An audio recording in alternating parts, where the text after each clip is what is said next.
नमस्कार। मैले 2041 साल पुस 9 गतेबाट राष्ट्रिय निकुञ्ज तथा वन्यजन्तु संरक्षण विभाग अन्तर्गत चितवन राष्ट्रिय निकुञ्जको सौरामा रेन्जरको रूपमा चाहिँ सुरुवात गरेको हुँ। त्यस अवस्थामा हाम्रो जुन सौराको एरिया पुरै चारैतिर जङ्गलले घेरिएको थियो। त्यसमा चाहिँ मर्निङ वाकमा हिँड्यो भने गैँडासँग चाहिँ जम्काभेट हुन्थ्यो। चिया खान पसलमा बस्ने हो भने चित्तलाई चितुवाले चाहिँ मारेर ठुला सिमलको रुखहरूमा कापमा लगाएर खाएको पनि हामीले देखिन्थ्यो। त्यति बेलाको समयमा हामीले क्यामेरा किन्ने अवस्था पनि रहँदैन थियो। मुख्यतया हामीसँग चाहिँ रिसोर्सकै कमी थियो र जहाँ सौरामा आउने पर्यटकहरूले फोटो खिचेको हामीलाई चाहिँ रमाइलो लाग्थ्यो र हामीले पनि भविष्यमा कहिले क्यामेरा किनेर चाहिँ फोटो खिच्ने भन्ने चाहिँ भावना जागृत भइरहन्थ्यो। केही समयपछि चितवन राष्ट्रिय निकुञ्ज कार्यालयबाट त्यस्तै अवस्थामा एउटा क्यामेरा पनि मलाई प्राप्त भयो। त्यसले गर्दाखेरि मैले विभिन्न किसिम वन्यजन्तुका फोटोग्राफीहरू पनि लिन सुरुवात गरेँ र त्यति बेला कुनै पनि गाइडहरूको व्यवस्था चाहिँ थिएन। डुङ्गाहरूको चाहिँ क्यानिङको लागि पनि निकुञ्जले नै आफ्नै तवरले चाहिँ सेवा सुविधा दिने गरेको थियो र चाहिँ त्यति बेला निकुञ्जले नै गाइड दिने भन्ने प्रावधान थियो। त्यही अनुसार हाम्रा त्यति बेलाका गेम स्काउटहरू चाहिँ त्यति पढे लेखेका थिएनन् र अङ्ग्रेजी बोल्न पनि सक्षम थिएनन्। तिनीहरूले ट्र्याक देखाइदिने वन्यजन्तु देखाउने काम मात्रै गर्थे। त्यस अवस्थामा एक जोडी चाहिँ इजरायलीहरू त्यस सौरामा जङ्गल जाने इच्छा व्यक्त गरे। त्यही अनुसार आफूले लाग्ने नियमअनुसार लाग्ने टिकटहरू लिएर एउटा गाइड लिएर जङ्गल गए।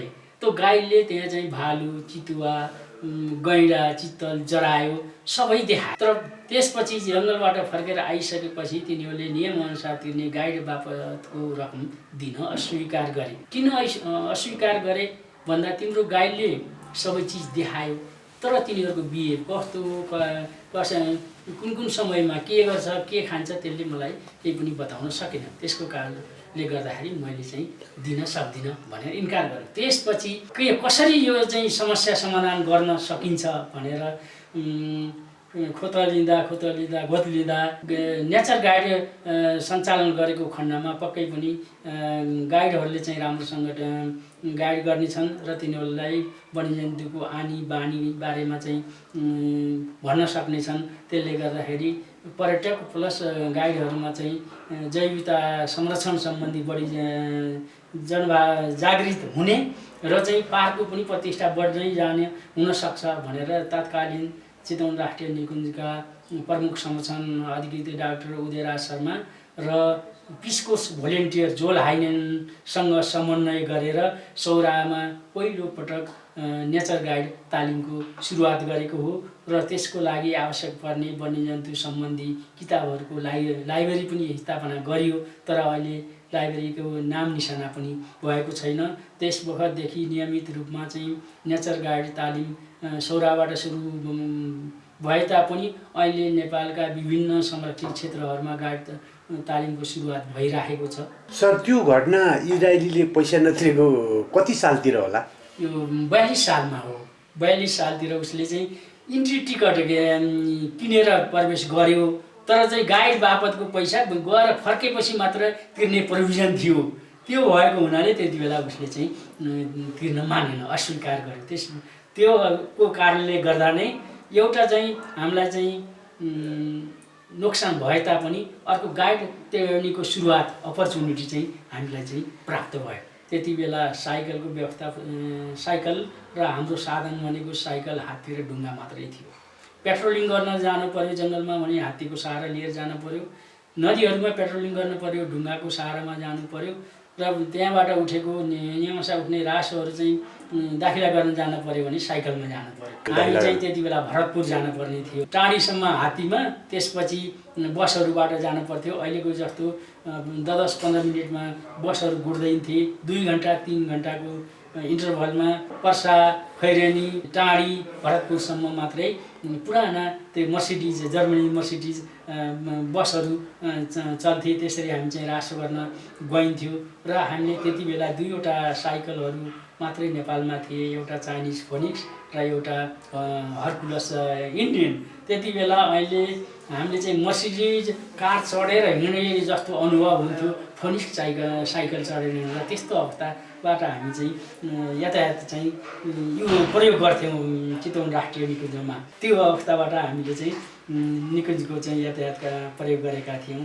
र कहिलेकाहीँ हामी सौराबाट कसरा जाँदाखेरि मिटिङमा भाग लिनको जाँदाको लागि कहिले जङ्गलबाट जाँदा गस्ती हुन्छ भनेर हात्तीको प्रयोग गर्थ्यौँ भने कहिले नदी किनारैबाट राप्ती नदी हुँदै हामी डुङ्गाबाट चाहिँ कसरा पुग्थ्यौँ। त्यति बेला जाँदाखेरि पुरा राप्तीमा त्यति बेला बार हेडेड गुज लार्ज कर्मोरेन्ट अगाडि हाम्रो डुङ्गा पछाडि तिनीहरूले गिलमा चाहिँ माछा मारेर छोड्दै जाँदाखेरि हामी कसरा पुग्दाखेरि हाम्रो डुङ्गा भरिन्थ्यो माछा मरेको हामीले कलेक्सन गर्दाखेरि।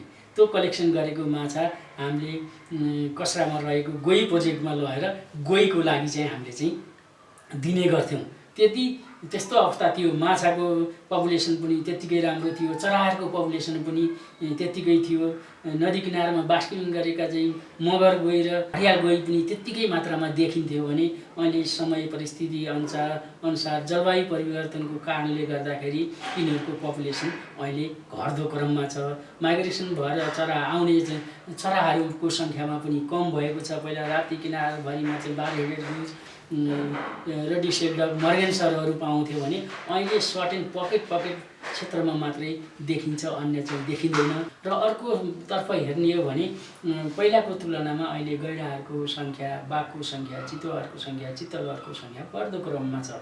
यो कुनै पनि पपुलेसन बढै गर्दैन। सर्टेन अवधिसम्म बढ्ने र सर्टेन अवधि पछाडि सर्टेन क्रास हुन्छ, त्यसपछि फेरि त्यो चाहिँ वृद्धि हुँदै जान्छ। मानिसको पपुलेसन पनि सर्टेन अवधिसम्म 70-80सम्म बाँच्छ, त्यसपछि मर्छ, फेरि जन्मने क्रम जस्तै वन्यजन्तुहरूमा यही क्रम रहिरहन्छ। 1998 को बाघको वर्ष थियो। त्यति बेला चाहिँ हामी चाहिँ बाघलाई डाट गरेर रेडियो कलर लगाउने तर्खरमा थियौँ। त्यति बेला मैले त्यहाँको चाहिँ व्यवस्थापकीय चाहिँ कार्यक्रमहरू मिलाउँदै म भर्खर ट्रेन भएको हात्तीमा बस्न पुगेँ।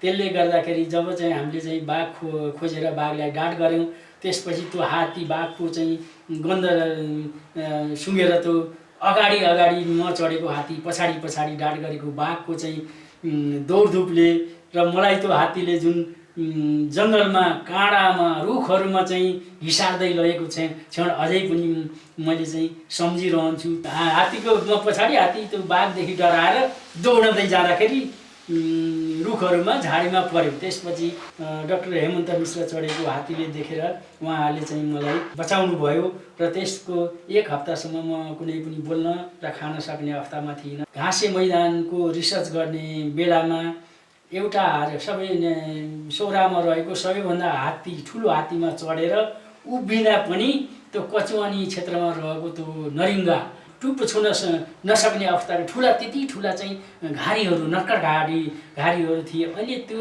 अवस्थाको ठुलो घाँसहरू चाहिँ प्राय सक्सेसनको कारणले हो कि अब त्यो सक्सेसनको कारणले नै गर्दा होला अलिकति साना खालका घाँसहरू आउन लागेको छ। ठुला घाँसहरू चाहिँ बिस्तारै कम हुँदै गएका छन्। त्यस्तो अवस्थामा बाघहरूसँग इन्काउन्टर भेट पनि। सौरामा भएको सबभन्दा ठुलो हात्ती भन्नुभयो, त्यसको नाम के थियो? महेन्द्रगज मरिसक्यो। एक दिनको कुरो हो। हामी एउटा बाइक लिएर चाहिँ कसरा जाने क्रममा थियौँ। जन एलीको जुन लामिताल जाने बाटोको एउटा टर्निङ छ, त्यो टर्निङमा चाहिँ बाघ बसेको रहेछ। हामी 2 जना थियौँ, इगोल ठाकुर र म मात्रै। त्यति बेला जापानिज होन्डा ट्रायल सानो खालको चाहिँ बाइक थियो। त्यो बाघ देख्न साथ त्यो बाइकको चाहिँ स्टार्ट बन्द भयो। हामीले साउटिङ गरेर कराएर त्यो बाघले हामीलाई हेरेर सट्ट चाहिँ क्रस गऱ्यो। त्यसपछि लामिताल हुँदै हामी कसरा पुग्यौँ। त्यसपछि हामी जाँदाखेरि त्यसरी लामिताल हुँदै गइयो। आउँदाखेरि तमोर तालतिरबाट आउँ भनेको तमोर तालको कर्नरमा चाहिँ बाघसँग फेरि इन्काउन्टर भयो। त्यही नजिक चाहिँ मचान भएको हुनाले हामी मचानमा चढेर बाघलाई चाहिँ छोड्यौँ र पछि बिस्तारै हाई स्पिडमा हामी फेरि सौरा फर्क्यौँ। यी घटनाहरू छ। चाहिँ त्यति बेला चितवनमा जङ्गली हात्ती थिएन र केही 1-2 सङ्ख्याको मात्रै हात्ती आएको छ सुकेबारतिर भनेर रामवीर सरसँग चाहिँ हात्ती हेर्न जाउँ भनेर हामी गयो। जब हात्ती भनेर हेर्न जान्छौँ बाघै देखिन्छ। जति दिन हात्ती हेर्न भनेर गयो खालि बाघै मात्रै देखिन्थ्यो। त्यस्तो अवस्था थियो। अहिले पनि त्यो अवस्था फेरि अहिले आएको छ। हात्ती पनि प्रशस्त मात्रामा आएको छ। बाघको चाहिँ जुन देखिने साइटिङ पनि फ्रिक्वेन्सी जुन छ त्यो पनि सबै बर्दियामा, चितवनमा त्यो र पर्सामा चाहिँ त्यो बढ्दो क्रममा छ। यो के भने कन्जर्भेसन सक्सेसै भएको कारणले गर्दाखेरि पपुलेसनहरू चाहिँ बढी चाहिँ फ्रिक्वेन्सी साइटिङको फ्रिक्वेन्सी भएको अवस्था देखिन्छ। त्यसरी जुन अवस्थामा हामीले चाहिँ जुन निकुञ्जमा काम सुरुवात गऱ्यौँ त्यो अवस्था र अहिलेको अवस्था धेरै फरक छ। त्यति बेला कम्युनिकेसन केही पनि कम्युनिकेसनै थिएन। हामीसँग वकिटाकी हुन्थ्यो। 11 बजेर 2 बजे मात्रै राष्ट्रिय निकुञ्ज विभागसँग चाहिँ कम्युनिकेसन हुन्थ्यो। त्यो चाहिँ त्यति बेलाको त्यो वकिटाकी थियो। लामोसम्म चाहिँ नदिने, त्यति बेलासँग फ्रिक्वेन्सी मिलाएर मात्रै 2 पटक गर्ने थियो। हामीले चाहिँ सधैँ 24 आवर नै वकिटाकीसँग रहिरहँदा 2-3 जना स्टाफहरू त त्यसैमा मात्रै इन्भल्भ हुने भयो। त्यति बेला मेन पावर कम थियो, रिसोर्स कम थियो। कन्जर्भेसनको लागि धेरै चाहिँ मोबिलिटी गर्नुपर्ने अवस्था रहेको थियो। त्यसले गर्दा 2 टाइम मात्रै फिक्स गरिदिएपछि पेट्रोलिङमा गइसकेपछि पनि त्यो समयलाई म्यानेज गरेर मान्छे आइपुग्छ। र त्यसले गर्दाखेरि कर्मचारीहरू फिल्डमा छ कि छैनन् भनेर पनि विभागबाट मोनिटरिङ गर्ने पनि एउटा चाहिँ टुल्स थियो त्यो। ल चाहिँ कुनै वार्डनहरू बिदा नलिकन घरमा गयो भने घरमा त वकिटाकी थिएन, त्यति बेला चाहिँ कम्युनिकेसन थिएन, मोबाइल थिएन, ल्यान्डलाइन पनि लिमिटेड थियो। त्यस्तो अवस्थामा ल चिफ वार्डनलाई त्यो वकिटाकीमा बोला भनेपछि त छ भने त विभागसँग सम्पर्क भयो। त्यो एउटा म्यानेजमेन्ट टुल थियो। त्यो चाहिँ अब अहिले वकिटाकी त अफिस कम्पाउन्डभित्रमा मात्रै छ, कम्युनिकेसनको रूपमा छ। अहिले त्यो वकिटाकी हरायो। त्यति बेला पावरफुल थियो त्यो वकिटाकी। एफएओले र डब्लुडब्ल्युएफ विश्व वाणिज्य कोषले उपलब्ध गराएको थियो त्यति बेला। त्यो वकिटाकीले गर्दा हाम्रो चाहिँ कन्जर्भेसनमा कति भ्यालु एड गर्यो, कति चाहिँ सक्सेसमा पुर्याउने रोल प्ले गर्यो त्यो थियो। त्यसलाई पनि हामीले नकार्नु हुँदैन। अहिले नयाँ टेक्नोलोजीहरू आएको खण्डमा पनि अहिलेको हेर्ने भने सबैसँग communication, day to day communication हुन्छ। विदिन मिनटमा भेहिकल मुभमेन्ट त्यत्तिकै हुन्छ। त्यति भए तापनि पहिला जुन रिसोर्स, लिमिटेड रिसोर्सको बेला हामी खटेर काम गरेका थियौँ नि, त्यो अवस्था जति नै फेसिलिटी भए पनि अहिले त्यो अवस्था छैन। त्यति बेलाको के थियो भने डेडिकेटेड थियो। हामी कन्जर्भेसनमा भनेपछि हामी कन्जर्भेसनमै काम गर्ने हो र हामीलाई गभर्मेन्टले चाहिँ स्यालेरी दिएछ, रासन दिएछ, युनिफर्म दिएछ, आवास दिएछ। ती हाम्रा चाहिँ नर्म्सहरू थिए। अहिले सबै कर्मचारीले रासन, सबै कर्मचारीले युनिफर्म पाउँछ, 10 to 5 गर्छन्। तर हाम्रो निकुञ्जको 24 आवर गर्नुपर्छ। अरूलाई 10 to 5 गर्दा पनि त्यही फेसिलिटी, हामी निकुञ्जमा 24 आवर काम गर्दा पनि त्यही फेसिलिटी। अहिले पनि त्यही हो। न हामीलाई बिदा हुन्छ, न चाहिँ चाडबाड बिदा हुन्छ, न चाहिँ शनिबार आइतबार बिदा हुन्छ। अब हामी चाहिँ 24 आवर खटेर निकुञ्जमा खट्नुपर्ने। अरूलाई के हुन्छ, हामीले अरूको बिदाको लागि सहयोग गर्ने अवस्था सिर्जना भयो। अब कुनै मन्त्रीहरू आयो भने हामी 24 आवर शनिबार बिदाको दिन पनि हामी बिदा भन्न नपाइकन निकुञ्जमा खट्नुपर्ने अवस्था रहन्छ। त्यसले गर्दाखेरि निकुञ्ज आरक्षमा जुन कार्यरत कर्मचारीहरू छन् तिनीहरूलाई अन्य कर्मचारीको तुलनामा विशिष्ट यस्तोको सुविधा चाहिँ उपलब्ध गराउने अवस्था हुन्छ। र हाम्रा निकुञ्ज आरक्षहरूको हेडक्वार्टर पनि के छ भने जिल्ला हेडक्वार्टरभन्दा अलिक टाढा छ, दुर्गम छ। अझै पनि हामी रारामा हिँडेरै जानुपर्ने हुन्छ। सेफोक्सुन्डोसम्म चाहिँ गाडी पुगेको छैन, मकालुकोसम्म गाडी पुगेको छैन, सगरमाथासम्म गाडी पुगेको छैन। त्यसले गर्दा हिँडेर जानुपर्ने अवस्था छ भने अझ यी जिल्लाहरूको सदरमुकामसम्म त गाडी छ। जिल्ला वन कार्यालयमा कार्यरत कर्मचारीहरू त उसले गाडीमा जान्छ, आफ्नो उसमा जान्छ। हामी त त्यहाँबाट पनि 3-4 दिन 5-6 दिनको अगाडि हिँडेर जानुपर्ने अवस्था हुन्छ। कुनै ठाउँमा चाहिँ सञ्चार ती अवस्थाहरू अझै पनि छन्। र त्यति बेलामा मैले जुन चराहरूको बारे भने त्यति बेला चाहिँ यतापट्टि खेतबारी हुन्थ्यो, धानहरू बालीहरू लगाएको हुन्छ। त्यहाँ गाईबस्तु चराउनु चाहिँ चौरहरू, खाली चौरहरू थिएन। त्यो निकुञ्जमा चाहिँ चराउन पठाउँथे र हाम्रा गेम्स कार्ड र स्वयं म पनि गएर निकुञ्जभित्र गएका गाईबस्तुहरू चाहिँ खेतहरू लिएर आएर कान्जी हाउस हुन्थ्यो, कान्जी हाउस क्याटल पनमा चाहिँ हामीले राख्थ्यौँ। र त्यहाँ थुनिसकेपछि त्यति बेला 42 सालमा एउटा गाई भैँसीको 15 रुपियाँ, गाई गोरुको चाहिँ 10 रुपियाँ चाहिँ दस्तुर थियो। त्यो दस्तुर काटिसकेपछि मात्रै उनीहरूले आफ्नो गाईबस्तुहरू लान पाउँथ्यो। भनेपछि एउटा बाँसले अथवा काठले बेरेको ठाउँ हुन्थ्यो, तपाईँले त्यो गाईबस्तु धपाउँदै लगेर त्यो भित्र हुल्नुहुन्थ्यो। अनि त्यसपछि एउटा ढोका जस्तो एउटा गरालो लगाएर रोक्नुहुन्थ्यो। गाउँलेहरू आएर आफ्नो गाई भैँसी एउटा त्यो जुन चाहिँ कान्जी हाउसको गेटमा एकजना आर्मी एकजना हाम्रो स्टाफ हुन्थ्यो। त्यसपछि हाम्रो टिकट काउन्टरबाट कतिवटा भैँसी 3वटा भैँसी छ भने 3वटा भैँसीको दस्तुर काटेर त्यो चाहिँ रसिद देखाएपछि हाम्रो स्टाफ र आर्मीले त्यो भैँसी उसले आफ्नो कुन हो भनेर चिनिसकेपछि त्यो निकालिदिन्थ्यो, अरू बन्द गरिदिन्थ्यो। र कुनै समयमा 2-3 दिनसम्म त गाईबस्तु दुध नदिने गाईहरू गोरुहरू लिन पनि मान्छेहरू आउँदैन थिए। त्यति बेला हाम्रो स्टाफ र आर्मीहरूले घाँसहरू काटेर तिनीहरूलाई खुवाउने गरिन्थ्यो। 1 हप्तासम्म पनि आएन, मर्ने अवस्था जस्तो भयो भने हामीले चाहिँ एउटा मुचुल्का बनाएर ती गाईबस्तुहरू लिन नआएको भनेर हामीले छोडिदिन्थ्यौँ। निकुञ्जभन्दा बाहिर निकुञ्जमा हुन्थ्यो, पछि फेरि निकुञ्जमै प्रवेश गर्थ्यो, फेरि ल्याएर लिन आउँदैन थियो। त्यस्तो ती 3 पटकसम्म गयो भने लिलाम गर्ने भन्ने प्रोभिजन थियो। र गाईबस्तु लिलाम गरेको भने त्यति बेला धार्मिक दृष्टिकोणले पनि महत्त्वपूर्ण भएको हुनाले कुनै पनि लिलाममा गाईबस्तु लिन आउँदैन थिए। त्यसो त नै त्यत्तिकै फेरलको रूपमा चाहिँ जान्थे। निकुञ्जले अत्याचार गर्यो भनेर मान्छेहरू चाहिँ हुलहुल्जत पनि गर्थे नि होइन? धेरै हुलइज्जत गर्थे, तर गरे तापनि कुनैमा चाहिँ कानुनी प्रावधानको बारेमा थाहा थियो भने कुनै बाध्यताले हामीले पठाएको हो, अर्को पटकदेखि हामी ल्याउँदैनौँ भन्ने चाहिँ सिरियस थियो।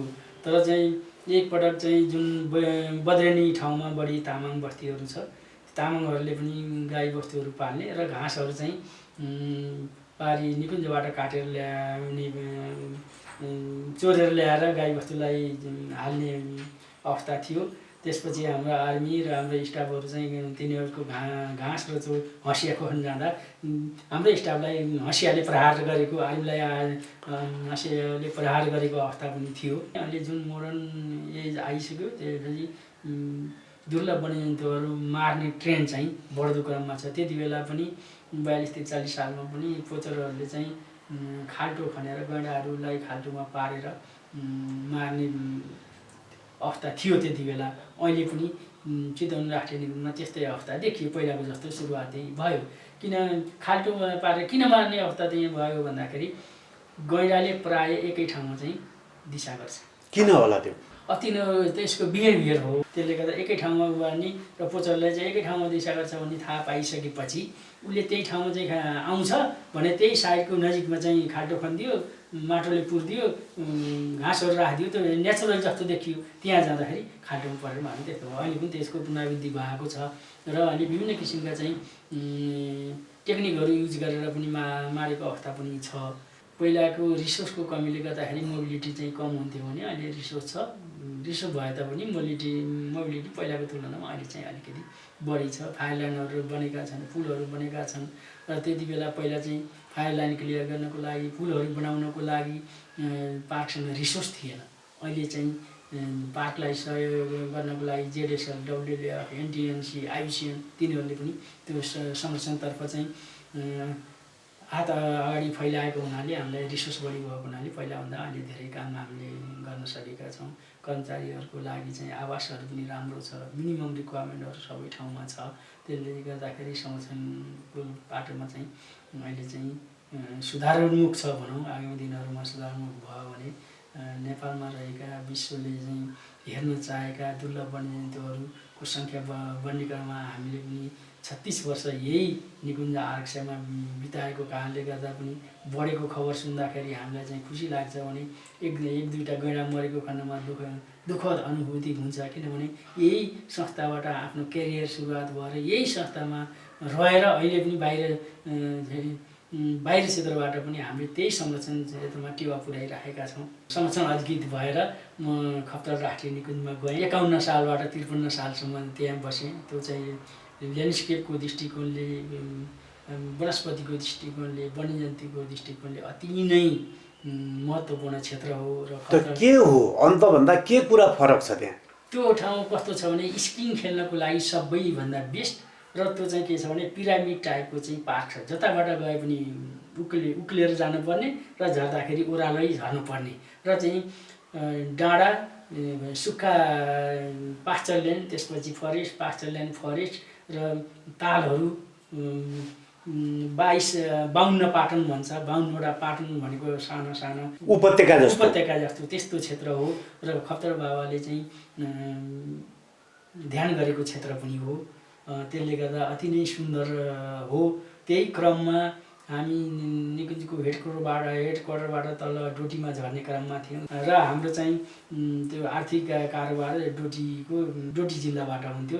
त्यही क्रममा हामी झर्ने क्रममा 2 जना मानिसहरू देखिए।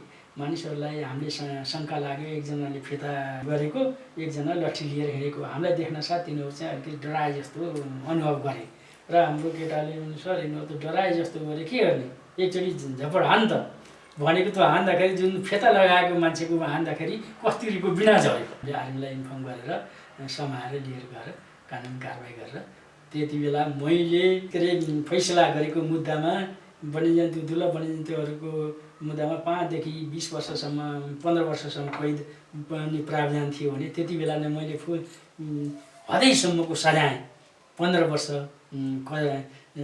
कैद सुनाएको चाहिँ पहिलो रेकर्ड हो।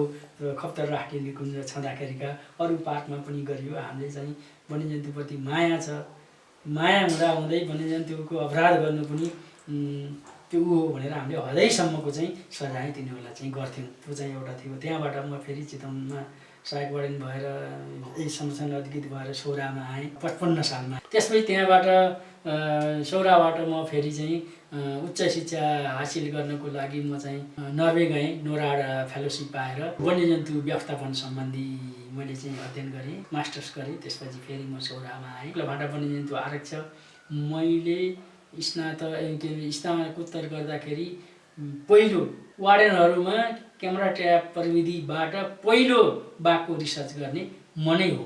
त्यो मैले शुक्लाफाटा वन्यजन्तु आरक्षमा गरेँ। त्यति बेला 155 स्क्वायर क्षेत्रफलभित्र 26 वटा बाघ क्यामेरा ट्र्यापमा परेको। त्यो गर्दाखेरि त्यो चाहिँ टाइगरटक्सले नै पहिला चाहिँ क्यामेरा ट्र्यापबाट सुरुवात गरेको थियो। टाइगरटक्समा चकम्याक डगलले गरेको थियो, उहाँले चाहिँ सुरुवात गरेको हो। त्यसपछि बर्दियामा सुरुवात भयो, बर्दियामा क्यामेरा ट्र्यापबाट भयो। तर वार्डनले क्यामेरा ट्र्याप प्रविधिबाट बाघको चाहिँ रिसर्च गरेको पहिलो हो।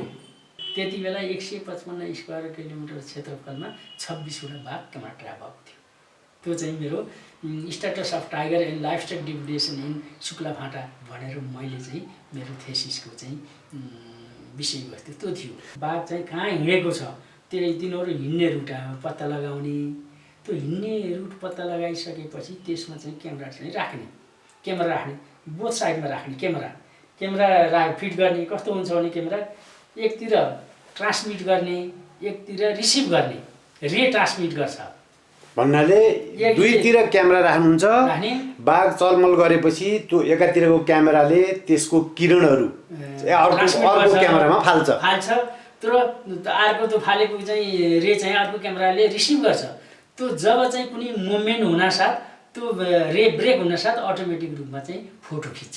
त्यसको आधारमा हामीले चाहिँ एनालाइसिस गरेर कतिवटा बाघ छ भनेर गर्छौँ। र हाम्रो जुन औँलाको छाप जुन छ, एक अर्काको औँलाको छाप अरूसँग मिल्दैन नि, त्यस्तै बाघको जुन पाटाहरू अर्को बाघसँग मिल्दैन।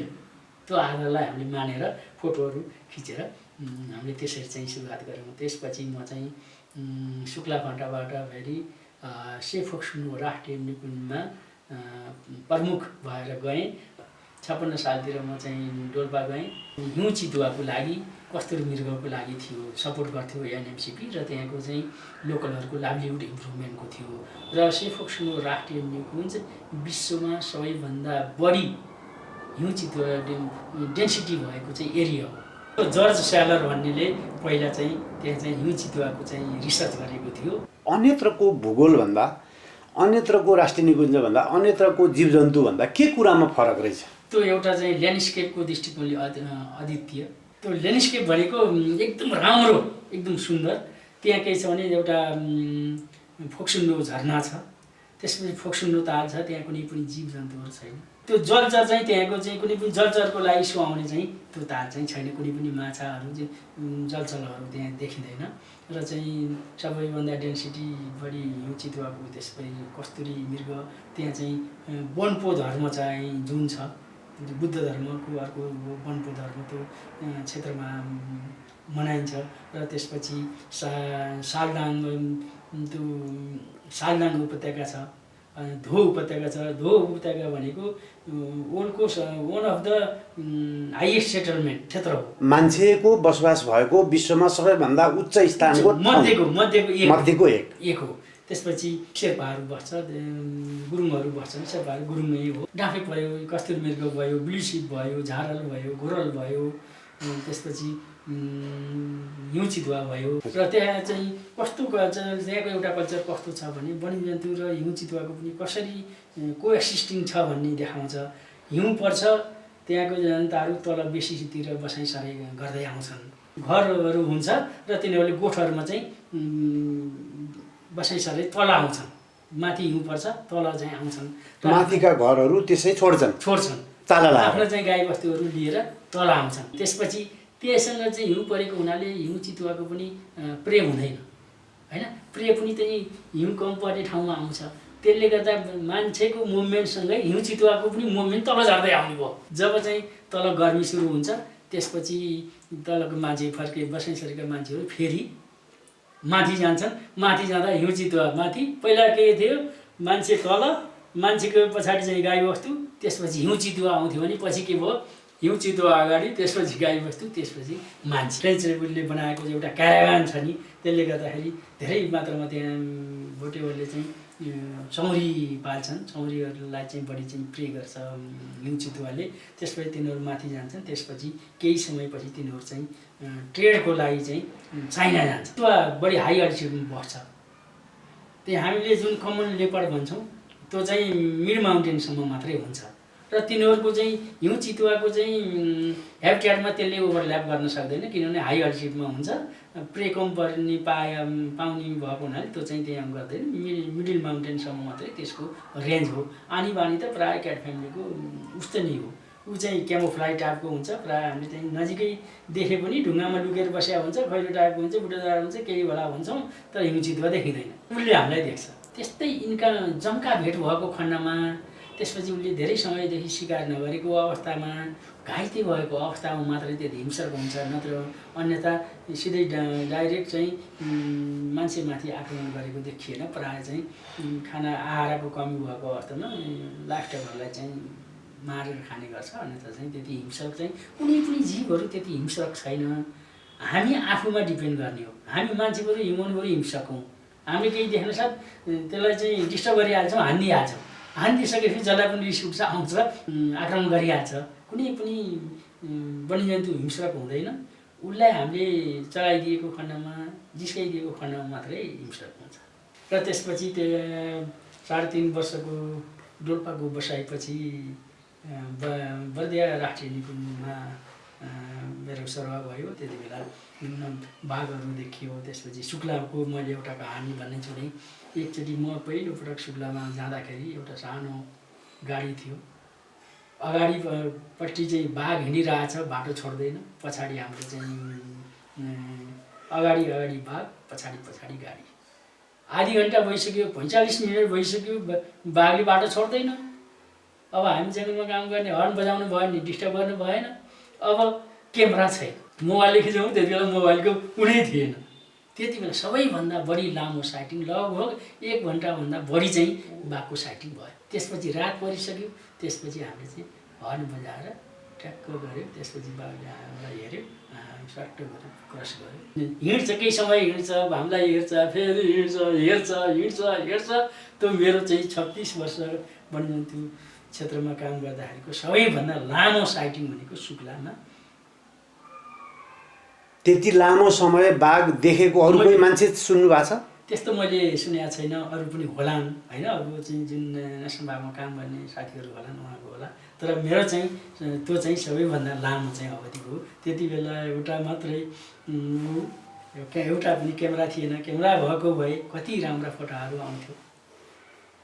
त्यो एउटा हो भने त्यस्तै अर्को एउटा फेरि म हुन्छ, दोहोरिन सक्छ। फेरि चितवनको एउटा अलिकति ऊ भयो, सम्झना भयो। त्यसपछि त्यो डाक्टर शान्तराज गेवाली र म जयमङ्गला घोल जाउँ भनेर बिहान चाहिँ हात्ती चढेर जयमङ्गला घोलमा गइयो। जयमङ्गला घोल भनेको एउटा सानो ताल थियो। त्यो तालमा हामीले 26वटा गैँडा चाहिँ आल खेलेको देख्यो। त्यति बेला 26वटा गैँडा जयमङ्गला घोलमा आल खेलेको देखेको हामी नै प्रत्यक्षदर्शी डाक्टर शान्तराज ग्यामाली र म। अहिले त्यो 26 वटा गैँडा एकै ठाउँमा आहालमा बसेको देखेको भए त्यो फोटोको भ्यालु कति हुन्थ्यो। त्यो बेला हामीले त्यति बेला क्यामेरा थिएन, फोटो खिच्न सकेनौँ। अहिले त्यो भगवानको नाम निशाना छैन, दुइटै उस्तै। तर संरक्षणमा जुन हामी चाहिँ अहोरात्र खटिन्छौँ, त्यहाँ खट्ने कर्मचारी हुन्छ, तिनीहरूलाई प्रत्येक पोस्टलाई एउटा राम्रो क्वालिटीको क्यामेरा चाहिँ दिनुपर्छ भन्ने मलाई लाग्छ।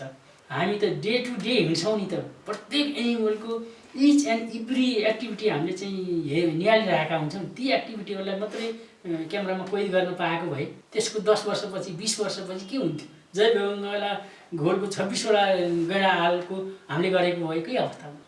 शुक्ला फाटामा 4 वर्ष काम गरेँ। त्यति बेला हामीले चाहिँ प्रमुख संरक्षण अधिकृत भएर 4 वर्ष आयो। त्यति बेला वन्यजन्तु व्यवस्थापनको लागि भनेर हामीले ट्र्याक्टरबाट चाहिँ घाँस काट्ने व्यवस्था सुरुवात गऱ्यौँ। ग्रासल्यान्ड म्यानेजमेन्ट म्यानुअली काट्दाखेरि कस्तो किसिमको मान्छेहरू पार्कभित्र प्रवेश गर्छ, त्यो बेलुकी फर्कने बेलामा चाहिँ पोचिङको गर्छ कि जनावरहरूको मार्छ कि भनेर त्यसलाई न्यूनीकरण गर्नको लागि त्यो चाहिँ सुरुवातै गरौँ भनेर ट्र्याक्टरबाट घाँस काट्ने भन्नाले शुक्लामा गाउँलेहरू गएर त्यहाँका चराका गुणहरू भत्काइदेलान्, काट्लान्, जीवजन्तुको वासस्थानहरू नाश गर्लान्, घाँस काट्न जाने न्युमा भनेर उनीहरूले काट्नुभन्दा पहिले तपाईँले त्यो ट्र्याक्टरमा लगेर घाँस काट्न थाल्नुभयो। घाँस काटेर काट्ने, त्यसपछि सुकाइदिने, 1 हप्तापछि त्यहाँ आगो लगाइदिने। त्यसपछि आगो लगाइदिएपछि कन्ट्रोल फायर, त्यसपछि नयाँ सुट्सहरू आउँछ। नयाँ सुट्स आएपछि 12 सिङ्गाहरू चाहिँ ग्रुपमा आउँछ। त्यसरी सुरुवात गऱ्यौँ। त्यो पश्चिम एरिया धेरै ड्राई एरिया हो। हामीले चाहिँ पम्प सेटबाट डिजेल अथवा पेट्रोल हालेर चाहिँ पानी तान्थ्यौँ। त्यसले गर्दाखेरि जनावरको लागि चाहिँ डिस्टर्बेन्स हुने र त्यति बेला समयमा म त्यति बेला अवस्था भएको बेलामा नेपाल इन्डियाको नाकाबन्दीले गर्दाखेरि डिजेल पेट्रोलहरू चाहिँ सर्टेज भयो। 12-15 वर्ष अगाडि 12-15 वर्ष अगाडि सर्टेज भयो। अनि त्यसपछि हामीले चाहिँ पानी चाहिँ भर्न सकेनौँ। पोखरीहरू सुके। त्यसपछि 12 सिङ्गा पानीको लागि चटपटीहरू कुनै बाहुनीतिर कुनै महाकालीतिर गए। त्यसले गर्दा पानीको सर्टेज हुन साथ तिनीहरूको फुट एन्ड माउथ डिजिजहरू लाग्यो।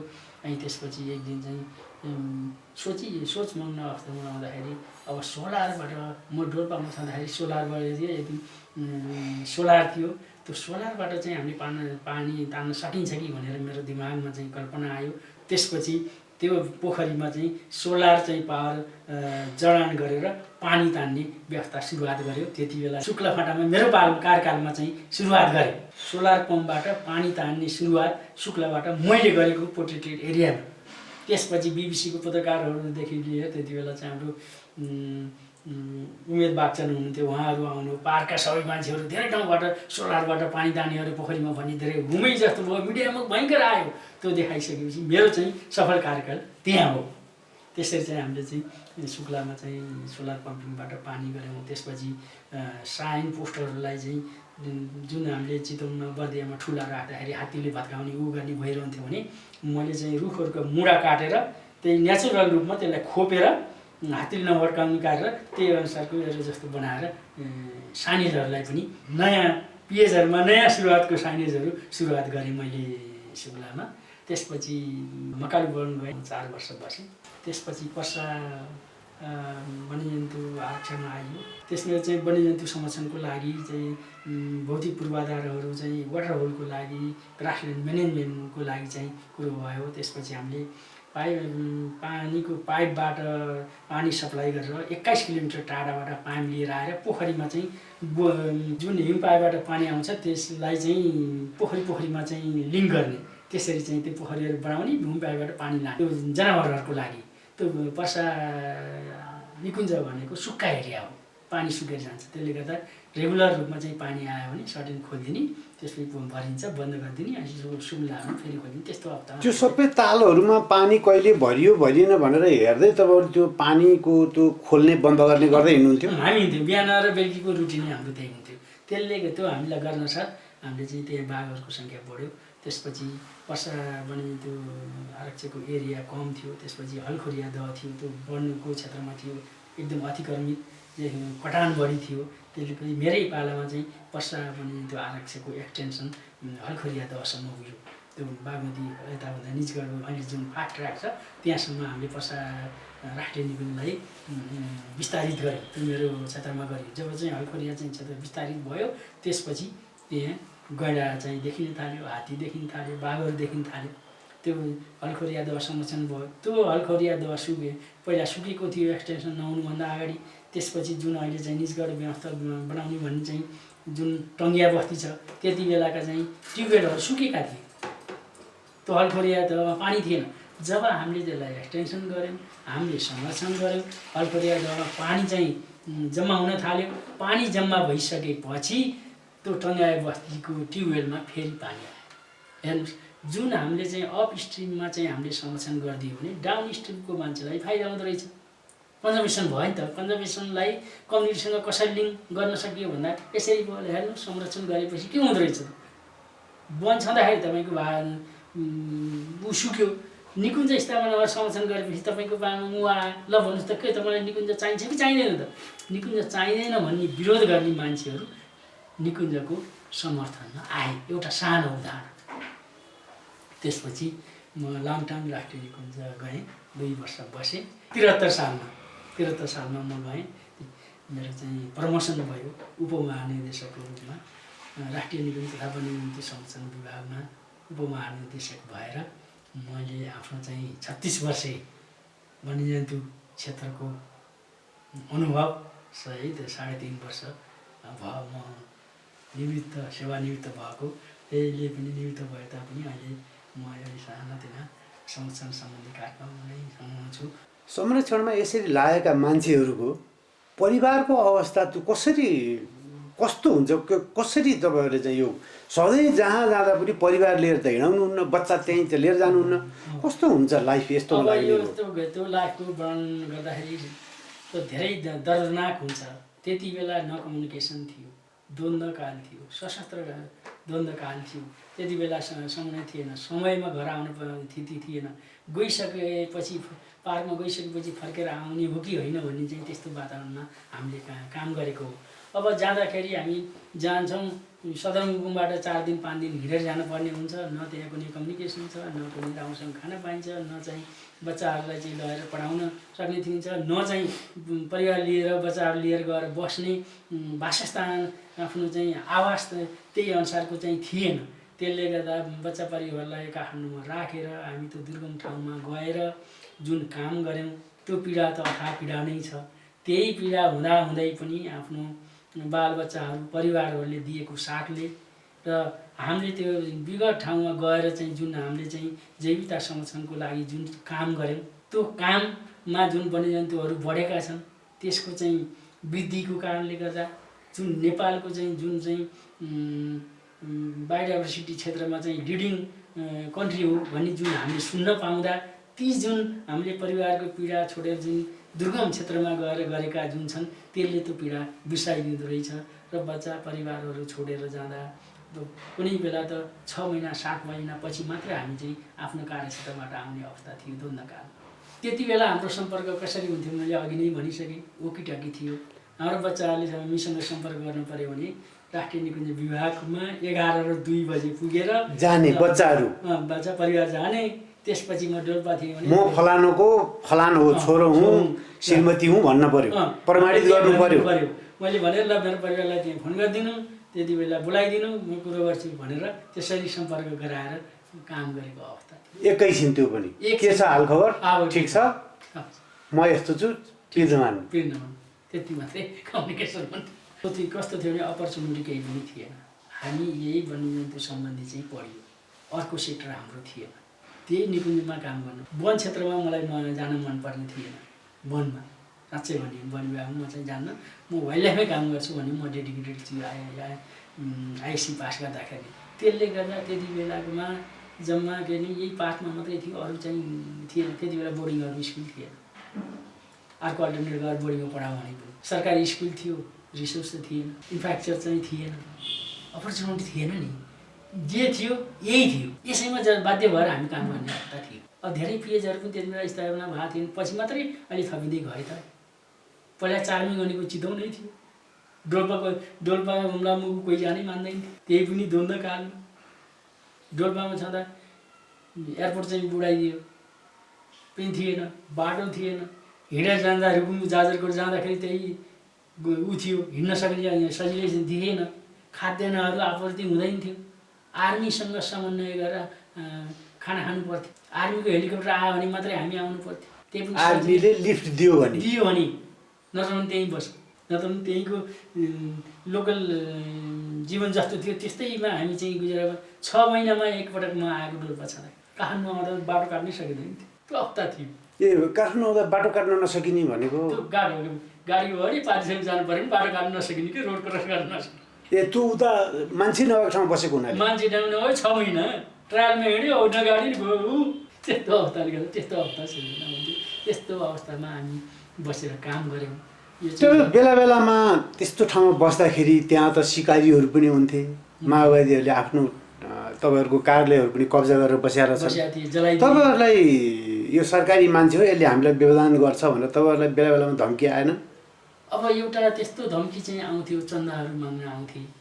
अब मैले चाहिँ के भन्छ मेरो आफ्नो तर्फबाट छ भने लिएँ र अरू सबै स्टाफहरूको म चाहिँ जिम्मेवार हुन सक्दिनँ, किनभने आफ्ना बच्चाहरू छन्, को छन्, खुवाउनुपर्छ, कसरी दिन सकिन्छ। त्यही पनि यस्तो अवस्थामा काम गरेको छ र उनीहरूसँग चाहिँ समन्वय हुन्थ्यो, गरिन्थ्यो। तर हामीलाई स्टाफहरूलाई चाहिँ धम्क्याउँथे, लोकललाई धमाउँथे, त्यस्तो हुन्थ्यो। तर चाहिँ हामी समन्वय गऱ्यौँ, कन्भिन्स गरेपछि त्यस्तो चाहिँ उग्र पनि भएन। कुनै ठाउँमा उग्र भए त्यो आफू गुना पनि हुन्छ। त्यसले गर्दाखेरि मैले त्यस्तो ल यो भनेर त्यस्तो धम्की चाहिँ मैले बेर्न परेन। अरू सबअर्डिनेटहरूले उनीहरूले गरे, उनीहरूलाई गरे पनि आफ्नो दायित्व हो, आफूले चाहिँ कोअर्डिनेट त गरिदिनु पऱ्यो। त्यस्तो माध्यमबाट हामीले चाहिँ काम गऱ्यौँ पनि। त्यस्तो अवस्था चाहिँ सिर्जना भयो। अरू मान्छेहरू चरातिर खासै लाग्नु भएन अहिले पछिल्लो समयमा बाहेक, त्यो बेलामा लाग्नु भएन। तपाईँलाई त्यत्रो बाघ भालु, मान्छे त धेरै जसो बाघ हेर्न खोज्छन्, हात्ती हेर्न खोज्छन्, होइन, भालु हेर्न खोज्छन्, गैँडै हेर्न खोज्छन्।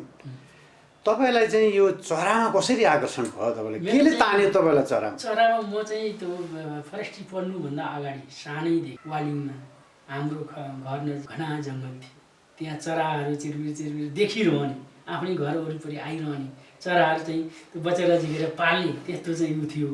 त्यसैले गर्दाखेरि म वनतिर जान्न, वाइल्ड लाइफमै जान्छु भन्ने चाहिँ मेरो उ भयो।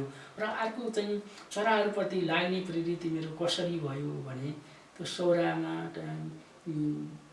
निकुञ्जभित्र चाहिँ होटल जुन गैँडा wild life camp, tiger top, त्यहाँ विभिन्न गेस्टहरू आउने, गेस्टहरूलाई बिहान हिँड्दा मर्निङ वाक भन्यो, डुङ्गामा गयो, चराहरू देखाउँदै बाइनोकुलर बोकेर जुन गाइडहरू हिँडे।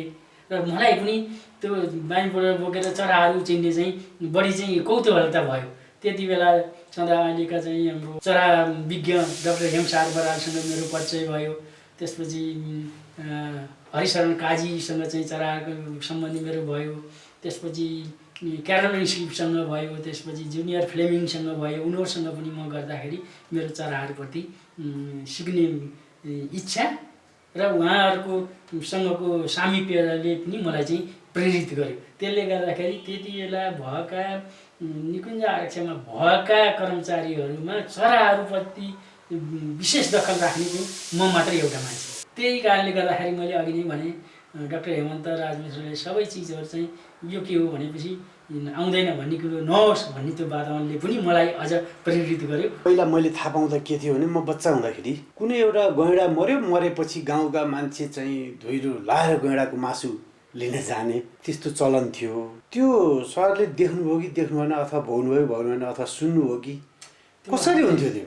त्यो सुन्ने मात्रै होइन, प्रत्यक्ष रूपमा हामीले देख्यौँ। गैँडाहरू मरिसकेपछि हामीले नियमअनुसार त्यो गैँडाको खाग र खुरहरू निकालिसकेपछि त्यसको छाला काटिसकेपछि हामीले चाहिँ त्यसलाई गाड्ने चलन थियो।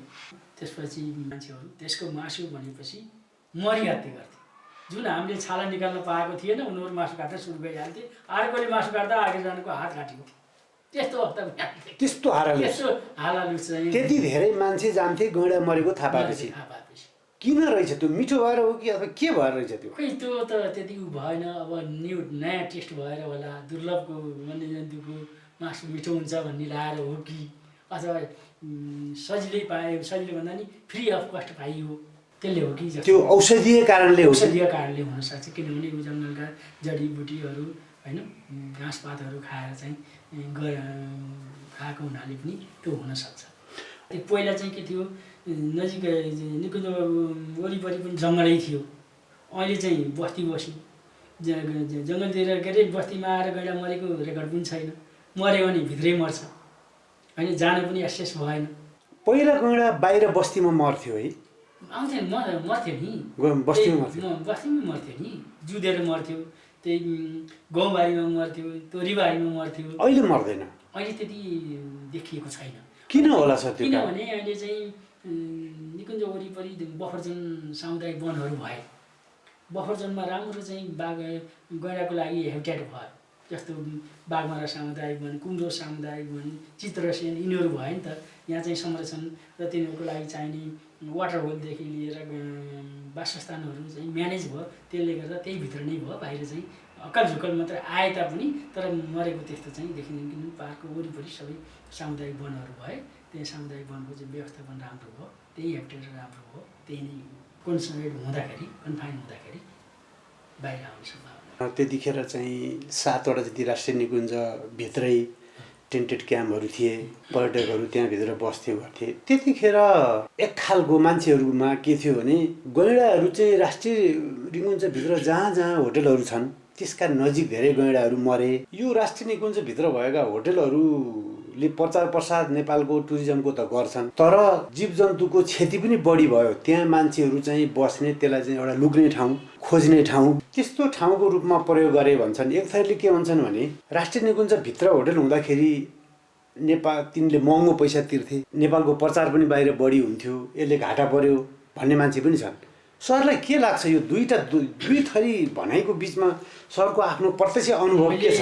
देखेको के भने म यही सन्दर्भमा म साउथ अफ्रिका पनि गएँ र चितवनकोमा हेर्ने हो भने वाइल्ड लाइफ टुरिज्मको लागि सुरुवात गर्ने टाइगर ट्रस्ट हो। निकुञ्ज स्थापना हुनुभन्दा अगाडि टाइगर ट्रस्ट होटल स्थापना भएको 1964मा, 1973मा चितवन राष्ट्रिय निकुञ्ज स्थापना भयो। 10 वर्ष अगाडि टाइगर ट्रस्ट स्थापना भएको। किनभने वाइल्ड लाइफ देखाएर बिजनेस गर्नको लागि जुन मान्छेले वाइल्ड लाइफ रिलेटेड बिजनेस गर्छ नि, वाइल्ड लाइफ डिस्ट्रोय गरेर बिजनेस त्यसले इन्कम गर्न त सक्दैन नि। जुन उसको मोटो नै चाहिँ वाइल्ड लाइफ टुरिज्म हो, वाइल्ड लाइफ देखाएरै पैसा कमाउँछु भन्ने उद्देश्यले स्थापना गरेको छ भने त्यसले वन्यजन्तुलाई हानि नोक्सानी गर्दैन। मेरो यो त्यो अवस्थामा कस्तो थियो, होटलहरूले भित्र लगाएका होटलहरूले जुन छ नि, बाहिरका होटलवालाहरूले 1000 रुपियाँ चाहिँ फी तिर्थ्यो भने एक्स्ट्रा 1000 रुपियाँ त भित्रका कन्जम्सन फी भने 2000 रुपियाँ एकजना व्यक्तिको तिर्थ्यो नि। सौरामा भएका होटलवालाले टुरिज्म इन्ट्री गरे बापत 1000 तिर्थ्यो भने भित्रका होटलले 1000 प्लस 1000 कन्जम्सन फी। कन्जम्सन भनेको त्यहाँ नगएर भयो बिग्रेको भयो भने त्यसलाई चाहिँ प्रोटेक्ट गर भनेर चाहिँ कन्जम्सन बापत लगाएको रोयल्टी हो नि त। हात्ती चलाए बापत हात्तीको लिजको पैसा तिर्थ्यो, ढुङ्गा चलाए बापत ढुङ्गाको पैसा तिर्थ्यो, दाउरा बाले बापत दाउराको पैसा तिर्थ्यो, आफूले चाहिँ एरिया चाहिँ लिएको एरियाको चाहिँ लिज तिर्थ्यो। त्यहाँ बसेको स्टाफहरूको भएछ भने स्टाफहरूले वार्षिक रूपमा चाहिँ रोयल्टी तिर्नु पर्थ्यो, फी तिर्नु पर्थ्यो होइन। त्यसपछि नेपाल सरकारका पहाडका भिआइपी गेस्टहरू जाँदा सेवा सुविधा आतिथ्यता 1-2टा त्यस्ता होला, सबै 100% चाहिँ सबै कन्जर्भेसन सम्बन्धी नै हुन्छन् भन्न सकिँदैन। तर जुन पार्कमा जुन टाइगर ट्रस्टमा जुन होइन गैँडा वाइल्ड लाइफमा टेम्पल टाइगरमा जुन चाहिँ किसिमको चाहिँ रिटायर भएका धेरै खर्चालु पर्यटकहरू जुन भित्र आउँथे नि, धनाढ्य पर्यटकहरू भित्र आउँथे नि, त्यो बाहिरको होटलमा आएर सौरामा आएर बस्नु सक्ने। त्यसले गर्दा जब चाहिँ होटलहरू भित्रबाट निकाले त्यहाँ आउने त सौरामा त आएन नि त। सौरा होटलवालाले त के रियलाइज गर्नु पऱ्यो भने भित्रका हामीले होटलहरू हटायौँ, हामी कहाँ जुन चाहिँ नम्बर टुरिस्ट बढ्छ भन्ने थियो नि त्यो त बढेन, त्यो क्वालिटीको आएन। त्यो क्वालिटीको टुरिस्टहरू के भयो त डाइभर्ट भयो, अफ्रिका जान थाले, अफ्रिका गयो, श्रीलङ्का गयो, भुटान गयो, त्यो मार्कलाई भयो, नेपाललाई भयो। जब नेपालमा वाइल्ड लाइफ टुरिज्मको सुरुवात गर्ने टाइगर ट्रस्ट हो त्यसलाई त घाटा भयो नि त, भएन र एउटा के हुन्छ भने जुन मैले भने टुरिज्ममा मोटिभ चाहिँ लिएर आएको होटल छ त्यसले पर्यटकले जनावरै देखाएर चाहिँ उ गर्छ। जस्तो कुनै मान्छेहरू टाइगरको हकमा लिउँ न, टाइगरले चाहिँ त्यो उसलाई बाघ देखाउँछ भने पहिले टाइगर ट्र्याकर भनेर पहिले देखाउँथ्यो कहाँ छ बाघ भने मुभमेन्ट देखाउँथ्यो, हिँडेको उसले देखाउँथ्यो गरेर जान्छ। उनी त 24 आवर हिँडिरहन्थ्यो त, मान्छे हिँड्यो भने त मुभमेन्ट रहेछ भनेर पोचर जाँदैन नि त। वन्यजन्तु देखाउनको लागि त्यो सम्बन्धित होटलले पार्कसँग अनुमति लिएर घाँस मैदान काट्थ्यो, वाटर होल बनाउँथ्यो होइन। प्रत्येक एनिमलको कहाँ छ कति बेला देखिन्छ भने इन्फर्मेसन उनीहरूसँग हुन्थ्यो होइन। र पोचर कम हुन्थ्यो र सर्टेन अवधिमा त्यस्तो देखिएको बेला पनि एकाध होला, तर समग्रमा चाहिँ त्यस्तो नहुनु पर्ने हो। तर चाहिँ एउटै मात्रै हामीले चाहिँ जुन अहिले हाम्रो चाहिँ जुन नियम कानुन छ नि त्यसलाई अलिकति परिमार्जन गर्नुपर्छ भन्ने छ। किन भन्दाखेरि म उदाहरण पनि दिन्छु साउथ अफ्रिकाको। अहिले हाम्रो के छ भने बिहान 6 बजेदेखि बेलुकी 6 बजीसम्म, सूर्यास्तदेखि सूर्यास्तसम्म मात्रै हुन्छ, अरू बेला पार्क क्लोज हुन्छ। यो त नेपालको सर्वमान्य भयो सिद्धान्त जस्तै हो होइन भन न। त्यसपछि 6 बजीदेखि बिहान 6 बजीसम्म त मुभमेन्ट बन्द हो, कुनै कारण बाहेक पार्कको र आर्मीको बाहेक मुभमेन्ट त बन्द हो। यो मुभमेन्ट हुँदैन भनेपछि त पोचरले थाहा पर्ने हो कि भनौँ न। पोचरलाई थाहा भएन, पोचरले त्यही बेला युज गरिदिन्छ हो कि भनौँ न। र कुन होटलमा जुन मान्छे आउँछ त्यस्तो मान्छे नआउला भन्न सकिन्न। होटलमा आयो होला, होटलले त पोचर हो कि त्यो होटलले त बन्दुक ल्याएकै छैन भने त्यहाँको होटल त तिनीहरूलाई चाहिँ झोला चेक गर्ने उ गर्ने केही पनि हुँदैन। त्यसले गर्दा त्यस्तो समयलाई चाहिँ युज गरेर मारे कि भन्ने मेरो ऊ मात्रै है। र अहिले पनि म भन्छु पार्कमा भित्र चाहिँ होटल दिनुपर्छ मुभमेन्ट गर्नको लागि। सर्टेन पुरै पहिलाको प्रारम्भिक चरणको जस्तो चाहिँ 6 बजीदेखि 6 बजी हुँदैन, दिनुपर्छ।